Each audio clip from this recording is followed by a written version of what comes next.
Hello, बंद कर दे। 112 वालों के दफ्तर भी गई हूँ, कोई भी नहीं आया। प्लीज मेरी बच्ची ढूंढ दे। इस्लामाबाद कोरंग नाले में डूबने वाली कमसन बच्ची की लाश ताहाल न मिल सकी।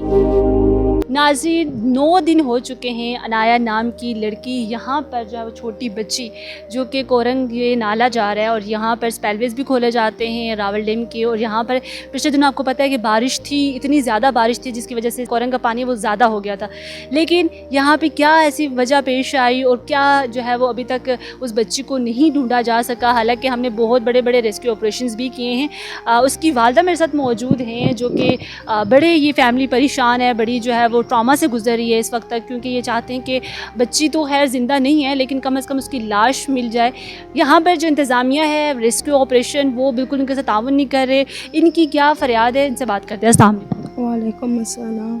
सबसे पहले तो ये बताएं कि ये वाक़या कब और कहाँ पेश आया? ये वाक़या शाम 4 बजे का वाक़या है। मेरी बेटी ट्यूशन से आई थी और वो बीच से इधर आ रही थी। उसने देखा कि वो कुछ लैंटी और पापड़ उन्होंने फेंके हैं, उनके पीछे पीछे चलती चलती यहाँ पे आई है। यहाँ पे आई और इस इधर पकड़ने लगी है, उसका पाँव स्लिप हुआ है, तब की तब नीचे की नीचे ही चली गई है। मैंने इतनी अपील की, रेस्क्यू वालों को भी मैंने 112 पे कॉल की। पहले दिन वो आए हैं, उन्होंने शाम पड़ गई थी, बारिश भी हो रही थी, वो चले गए हैं। फिर उसके दिन दूसरे दिन आए हैं, वो भी सुबह 8 बजे आए हैं, 10-15 मिनट उन्होंने लगाए हैं, कॉल आई है, चले गए हैं। कहते हैं हम वापसी में आएंगे।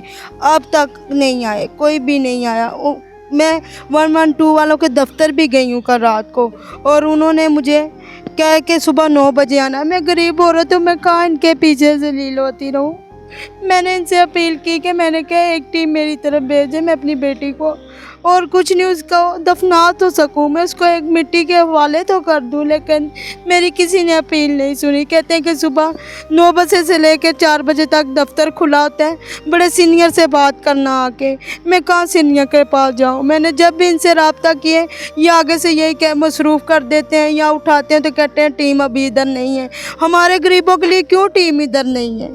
ये मैंने खन्ना पे भी दरख्वास्त दी है, हर जगह पे दरख्वास्त दी हुई है, लेकिन मेरे साथ मैं कल हॉस्पिटलों में भी घूम के आई हूँ। उन्होंने कहा इधर ऐसी कोई बच्ची नहीं आई है। प्लीज़ मेरी सबसे दरख्वास्त यही है कि प्लीज़ मेरी बच्ची ढूंढ दें, प्लीज़ मेरी बच्ची ढूंढ दें।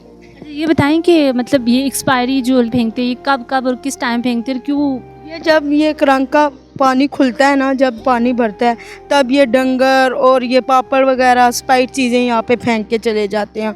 और ये पहला वाक़या नहीं है, अक्सर आगे भी बच्चे ये जब फेंकते हैं और बच्चे उनको पकड़ते हैं, लेकिन इस तरह वाक़या नहीं हुआ। मेरी पहली बेटी के साथ ये वाक़या हुआ है, लेकिन मेरी ये दरख्वास्त है कि आइंदा ये हरकतें इस तरफ ना करें कि भाई अब लोगों ने कभी मना नहीं किया कि बच्चे उसके पीछे भागते हैं, आप लोग एक्सपायरी चीज़ें यहाँ इस नाले में इस तरह से आके ना? वो कहते हैं सरकार का है, फेंकने दे, कोई मसला नहीं है, हमें पीछे से आर्डर है, ये देखें हमारे पास कागज़ है। जब बच्ची डूबी आप कहाँ पे थी? मैं काम पे थी, मैं 4 बजे काम पे जाती हूँ। ये मेरा हाल है 5-6 बजे का वाक़या है, मतलब कि 4 बजे के दरमियान जैसे ही मैं घर से निकली हूँ वो ट्यूशन से आई है और उसने बस देखा है और भागती भागती इधर आई है।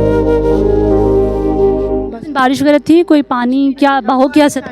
बारिश थी लेकिन पानी उन्होंने खोला हुआ था, लेकिन 4 बजे तक उन्होंने बंद कर दिया था, तो पानी उस वक्त काफ़ी था, लेकिन अब तो बहुत पानी कम हो गया। मैं उस दिन की कॉलें कर रही हूँ कि भाई प्लीज़ मेरी मदद कर दें, आ जाएं। वो कहते हैं टीम फारिग नहीं है, टीम इस तरह है, टीम कहीं और गई हुई। हमारे गरीबों लोगों को तो कोई भी वो नहीं कर रहा कि भाई हमारी कोई मदद। मैंने तो इधर तक अपने मियाँ से कहा था कि मैंने कहा चाहे पैसे लगाने पड़ जाए मेरी बच्ची को ढूंढने में मेरी मदद कर दे, लेकिन कोई भी अपील नहीं सुन रहा है।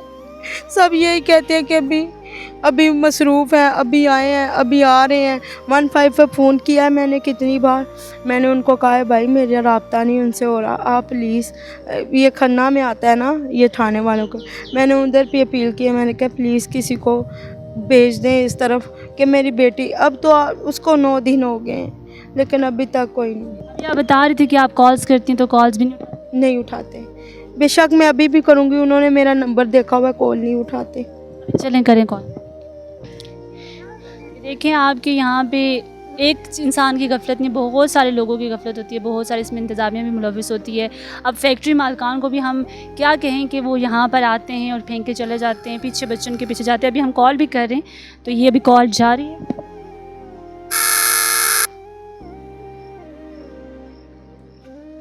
ये आप किसको कॉल 112 पे।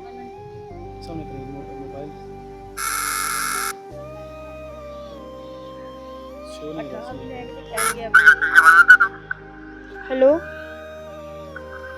हेलो, ये देखिए बंद कर दे। ये अभी हमने इनके नंबर से कॉल की है, इन्होंने ख़ुद कॉल की है और ये 112 रेस्क्यू वाले हैं और ये कॉल्स कर रहे हैं लेकिन ये कॉल्स अटेंड नहीं कर रहे और इस वजह से क्योंकि तंग कर रहे हैं उनको और उनको कह रहे हैं कि हमारी जो बेटी है, जो बच्ची पानी में बह गई है कोरंग में, उसको निकालने में हमारी मदद करें। उसकी लाश को जो है वो कम से कम रेस्क्यू किया जाए, अगर वो मर तो चुकी है वैसे भी। लेकिन क्या है कि माँ बाप हैं, उनको चैन नहीं आ रहा, वो बार बार कॉल्स कर रहे हैं और ये रिस्पॉन्स आ रहा है। मुझे तो बहुत हैरत हुई है इस बात की। 112 हैं, ये रेस्क्यू वाले, रेस्क्यू करना इनका काम है और ये एक कॉल पे पहुंचना चाहिए, लेकिन यहाँ पे जो है वो इस चीज़ का तो मेरे ख्याल से अल्लाह ही हाफिज़ है, ये अभी तक नहीं आए। देख ले एक माँ की फरियाद, जो ने कॉल्स भी कर रही है लेकिन वो कॉल्स भी अटेंड करने से कासिर हैं। मैं इनके दफ्तर भी गई हूँ, ये नहीं कि मैंने कहा चलो हो सकता है कॉल में कोई मसला हो। हम कल रात को इनके दफ्तर भी गए हैं। दफ्तर में किससे मुलाकात हुई थी आप? उन्होंने नाम तो नहीं अपना बताया, लेकिन उन्होंने मुझे ये कहा था कि सुबह 9 बजे आ जाना आप, और इधर कई बड़ा अफसर बैठते हैं, दफ्तर खुला होता है, उनके पास आ पाएँ। अफसर के पास आएँ और अफसर की मिन्नत तरले करें और उससे कहें कि रेस्क्यू ऑपरेशन शुरू करें। आप लोगों ने अपनी मतलब मदद के तहत कुछ किया था, कुछ ढूंढा? हम तो आए दिन रोज़ ढूंढ रहे थे। ये सुबह भी हम, मेरे अब्बू और मेरे भाई ढूंढ के गए उसको। वो पानी में टूपे वगैरह पहन के, फिर वो जाल वाल भी डाला है, लेकिन ये खड्डा बहुत गहरा है। अगर बही है, औरों की लाशें मिल रही हैं तो उसकी भी तो मिलनी चाहिए ना। ये खड्डा किसने बनाया ये वाला? ये इन्होंने। क्योंकि यहाँ पे हम देख रहे हैं, अगर मेरे कैमरा मैन आपको दिखा सके तो ये वाला जो पत्थर है ये नज़र आ रहा है, इसके बाद छोटे छोटे पत्थर भी नज़र आ रहे हैं, लेकिन वहाँ से कोई चीज़ ऐसी नज़र नहीं आ रही। तो ये क्या मट्टी कहाँ कौन लेकर गया यहाँ से? ये टोन बनाया इन्होंने, उधर सारी यहाँ से मट्टी और गारा निकाल निकाल के ऊपर फेंका और दीवारें कर ली हैं ऊपर। पहले यहाँ से रास्ता था, इसीलिए बच्चों को ये था कि शायद अभी भी रास्ता है। अच्छा, ये देख सकते हैं आप कि ये हम सोसाइटीज़ बनाते हैं, बड़े बड़े टाउन्स बना लेते हैं, लेकिन हमने जो इंसानियत है उसका ख्याल करना छोड़ दिया। यहाँ पे रास्ता भी था, लेकिन यहाँ से तो नहीं, लेकिन वहाँ से मट्टी उठा उठा के वो अपने टाउन को जो है वो उस सोसाइटी को प्रोटेक्ट करने की कोशिश करें। लेकिन यहाँ पे भी जो बसने वाले हैं वो भी इंसान ही हैं, वो भी इंसानियत के नाते ही आप जो है वो किसी दूसरे का भी ख्याल कर लिया करें। क्या कहना चाहेंगी? अब इदारों से तो आप मेरे ख्याल से आपको उम्मीद तो रही नहीं है, लेकिन यहाँ पे बहुत सारे ऐसे लोग वॉलंटियर भी काम कर रहे हैं। किसी को कोई मैसेज देना चाहते हैं इस्लामाबाद में, अगर कोई ऐसे वॉलंटियर्स हैं जो इस हवाले से काम कर रहे हैं तो काइंडली आके इनकी मदद करें। ये आप जो क्या पैगाम देना चाहते हैं? मैं इनसे यही कहना चाहती हूँ, अब है तो वो मिट्टी की बराबरी, लेकिन मेरी अपील है इनसे कि प्लीज़ मेरी मदद करें, उसको ढूंढने में सुन ले और मेरी बच्ची को निकाल दे। उसके 2-3 फुट उसको मैं ज़मीन में जगह तो दे सकूँ ना। हिम्मत ही छोड़ दी अब तो। मैं कहती हूँ कि पता नहीं हमारा इस दुनिया में कोई है ही नहीं जो हमारी अपील ही नहीं सुन रहा।